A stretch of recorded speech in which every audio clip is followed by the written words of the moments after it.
Hello at welcome na naman sa isang episode ng Investing Philippines. So, ang topic natin ngayon ay kung paano tayo kikita ng 3 million pesos with using profit taking.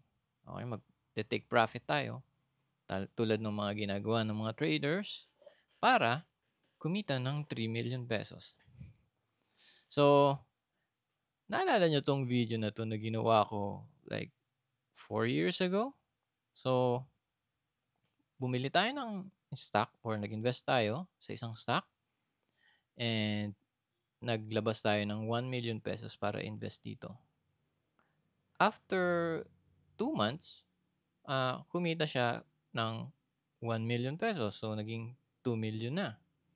So, that's 100% increase in just 2 months.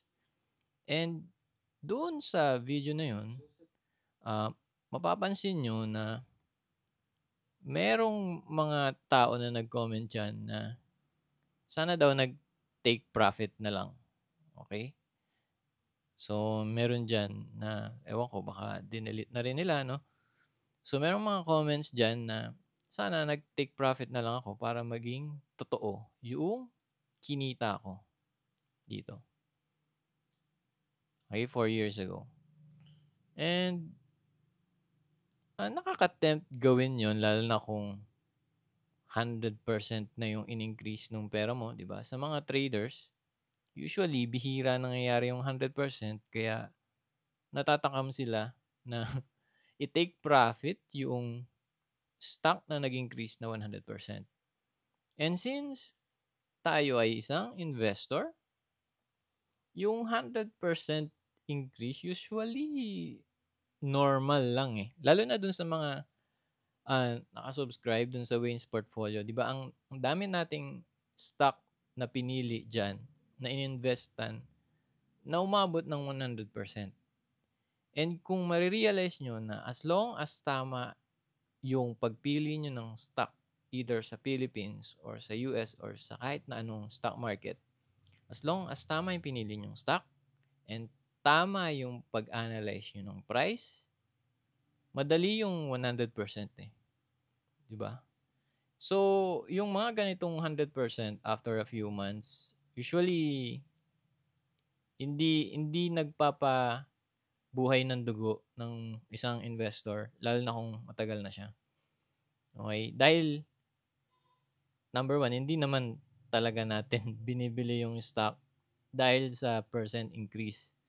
Binibili natin yung stock dahil sa kung ano yung mako-contribute niya sa overall portfolio natin and dun sa overall passive income na marireceive natin. Okay? So, kumustahin natin itong stock na to. Okay?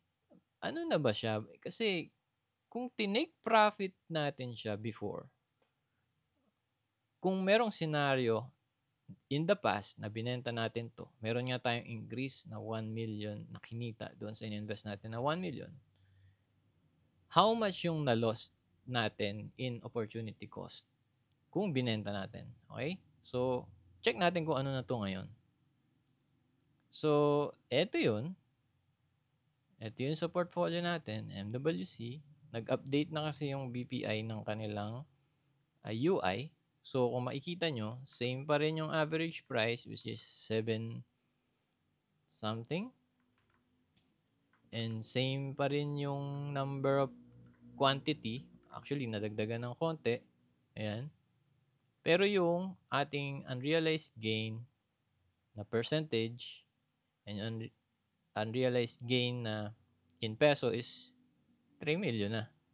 So, yung investment natin na 1 million ay ngayon ay 4 million na. Kumita na siya ng 3 million. So, kung iisipin natin, kung nag-take profit tayo before and nilock in na natin yung 1 million na gain, nawalan tayo ng 2 million. Okay? Kasi 3 million na siya currently. Well, syempre, yung iba magre-reason out na, yung 1 million mo na yun, baka naging 5 million kung na-invest ko ng tama.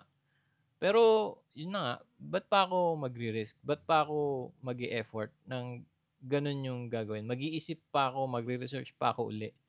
Kung kampante naman na ako dun sa stock na hawak ko. And all throughout those years, yung dividends ko dito sa stock na to is nag-increase na ng 100%. And for sure, hindi naman yun mawawala into the future. So, meron na akong isang income source na passive na, na nag-increase into 4 million and then meron ako nakukuha dividend dito na passive. Ba't pa ako ba't ko papatayin yung golden goose? Bakit ko isa-sell? Diba? Nagle-lay na siya ng eggs. So, as an investor, ang dapat na next focus ko is saan pa ako makakita ng ganitong klase ng golden goose? Di ba? Bakit ko iti-take profit or ibibenta yung golden goose ko? Bakit? Dapat ang goal ko as an investor is dumami yung ganitong golden goose. Yung opportunity na ma-take natin. Hindi dapat tayo nag-iisip na kung paano natin pagkakakitaan yung golden goose. Dapat dun tayo sa golden eggs makontento. And yung golden eggs yung gagamitin natin pambili ng another golden goose. Di ba? Dapat ganun. So, kung iti-take profit ba natin to ngayon, the answer is simply no. Dahil isa tayong investor. Hindi tayo nagtitake profit. Okay? Ngayon, nandyan lang siya. Hindi man siya maging ganun kabilis na mag-increase dahil na alam na ng tao kung ano yung current na price niya talaga. Okay lang sa akin. Maghanap na lang ako ng iba pa na discounted price, yung same opportunity na nakita natin dito that time, hanap na lang tayo ng iba. Pero since nagbigay na sa atin to ng dividends, gagamitin ko na lang yung dividends na nakukuha ko dito para ipambili nung susunod na opportunity. Di ba? Wala tayong take profit. Wala tayong selling. The only time na magsasell tayo as an investor is unang-una, nagkamali tayo ng pagbili. Okay? Doon lang tayo mag-take profit. Selling usually is a sign na nagkamali tayo. So, kailangan nating i-admit na nagkamali tayo through selling. So, yun. As an investor, ganun dapat yung thinking natin. Kung hindi tayo nagkamali, ba't mo isa-sell? Diba? Long-term thinking. Although merong mga exceptions, like, binibenta mo yung stock dahil meron kang nakitang mas magandang opportunity, pero usually, last resort na yun eh. Ako ganun, ginagawa ko. Nagbebenta ako ng stock na wala namang problema dun sa stock. Pero dahil last resort ko na. Hindi ako makapag-raise ng cash na pambili nung nakita ko na bagong mas magandang opportunity. So, tinitingnan ko yung portfolio ko kung ano yung weakest doon. So, since siya yung weakest, siya yung napipiling ibenta. Pero not necessarily na pangit yung company. Okay. So, usually, ganun. Kaya nagbebenta pero walang problema sa company. Or, nagkamali ka kaya mo binenta. Sa investor, ganun. Pero, walang problem yung pagta-take profit. Hindi ganun eh. Hindi ganun ang isang investor. So, tiyan nyo. Itong kinikita natin na to, na dividends, passive na yan eh.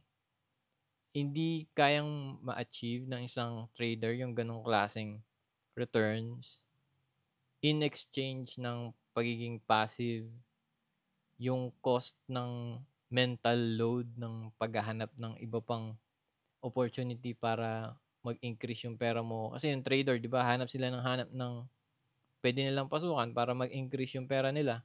Pero ako, hindi ko na iniisip after kung iba ito eh. Pero sa tingin nyo, nalampasan ng mga trader to in the 4 years na hawak ko to? Nalampasan nila yung game na umabot ng 300%? Siguro hindi, no? Mahirap yun. 300% in 4 years. Pero ako, after ko, iba wala na akong ginawa. Di ko na siya inisip. Nagugulat na lang ako kapag press release sila dahil mag-release ng dividends. Nagulat ako nung nag-increase yung dividends by almost 100%, eh, na doble yung nare-receive ko na passive income, eh. So, yung mga gano'ng surprise, mararanasan ng isang investor basta tama yung pag-iinvest niya and tama yung knowledge niya ng kung ano yun talagang tunay na investing. So, yun. So, maraming salamat sa mga tao na nag-support sa channel. Yung mga tao na sabi nila na-miss nila yung paggawa natin ng videos, no? So, thank you, thank you. Eto, shout out ko kayo dito sa video. Maraming salamat. And hanggang sa susunod uli, huwag kayong magka-cut loss, huwag kayong magta-take profit. Do value investing, long-term investing, dividend investing para maging financially free tayo. Okay? So, this is Wayne and thanks for watching.